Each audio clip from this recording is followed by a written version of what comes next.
Hello মনি, কোথায় তুমি? বিল দেওয়ার জন্য আমি টেন্ট হাউসে যাচ্ছি। এখন আমার রুমে আসতে পারবে? একটা কথা বলতে চাই, প্লিজ এসো। আমি ওয়েট করছি। ঠিক আছে, আসছি আমি। হ্যাঁ,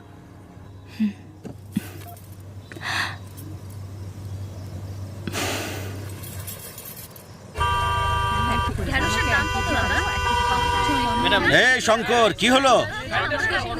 স্যার, গাড়ির ব্রেকে ঝামেলা হয়েছে। আরে কতক্ষণ লাগবে? জলদি করো। স্যার, একটু সময় লাগবে। আর কতক্ষণ সময় লাগবে? এই তো হয়ে গেছে স্যার। আরে জলদি করো।